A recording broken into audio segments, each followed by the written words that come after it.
One of my biggest concerns today is advanced persistent threats, which are APTs. And I want to let small and medium businesses know about this, that we work with and that we want to work with, because even the largest organizations that I sit next to in security conferences that I attend are having a really rough time with APTs.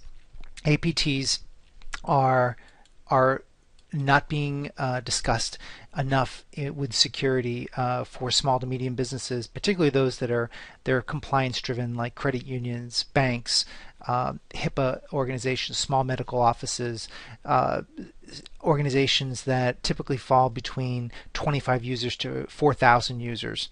They're just not equipped to handle the type of security, education, and systems and people and oversight needed. So what I want to talk to you about is what the typical APT looks like. First of all, they operate in stealth mode. They look innocent, but they lie dormant, they hide, they replicate between systems, and they protect themselves from being overwritten. They update themselves via the web, they mask their movement on the LAN, and they move from machine to machine. And they also self-heal. And some very, very smart people are writing this particular code throughout the world. And the primary issue that concerns me is if a domain controller is compromised, it's game over, literally. The person that gains control of the domain controller is essentially trying to elevate permissions, and they try to do that on any type of system, but in particular the domain controller is one of my concerns. And the elevation of permissions, obviously, if this is not an employee that is supposed to be doing this within your environment, is a big concern. So what these are they're smart, hidden, quiet infections. They're built to quickly do their job without notice. Usually you find them as a result of spear phishing, phishing attacks, their traditional hacker tools, rootkits, and worms. So what causes them? Usually they can be caused by content filtering problems, which result in drive-by malware. Literally, as a user hits a site, a piece of malware is downloaded instantaneously. Targeted spam, spear phishing, very clever, smart spear phishing of senior executives, people that are on LinkedIn, social media, have social media accounts that smart, patient attackers are looking for to try to bait a user that has the necessary credentials within an organization. They try to bait them through spear phishing and other social media targeted attacks. So these particular threats operate at ring 0 and ring 3 in kernel mode and user mode. And what they're trying to do is hook. They're trying to intercept and legitimate system calls to divert to rootkit supplied functions.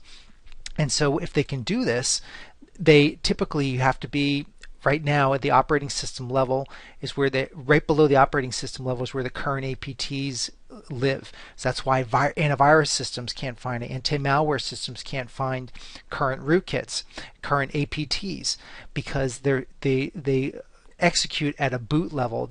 And so right now, in the future, we're going to see them operating even deeper and deeper into the stack, into the system calls from the CPU, I/O, memory, disk, network, and display.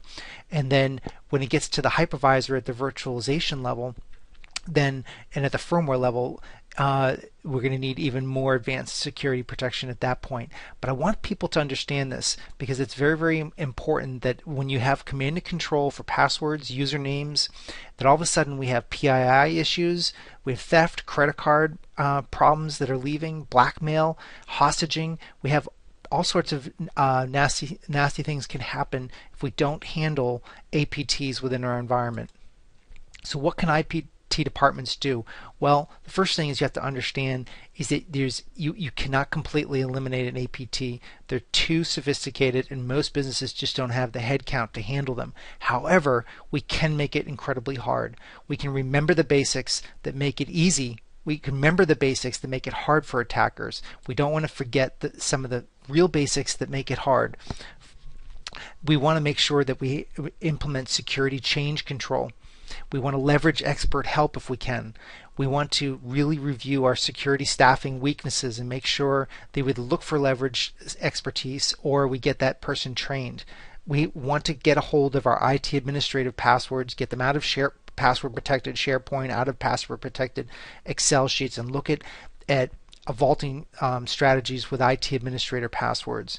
Look at patching and vulnerability management very assertively.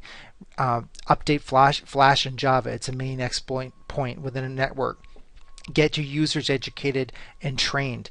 Good security systems plus good security education for end users makes an excellent security program. So good plus good equals excellent. Get your users trained. Understand where your data is. Stop saying that you don't have sensitive information on your network. We all do. Understand where it is, and if it's everywhere, there are ways to mitigate that and make sure that we have the people who have the right permissions have the right access to the right data. Getting security policy education. Implement security policy, educate your users, have good security policy, keep your security policy up to date with changing security, with like mobility and cloud. Make sure your users are aware, and make sure your human resources department and your attorneys are aware of your need to have good policy education. RedZone can help.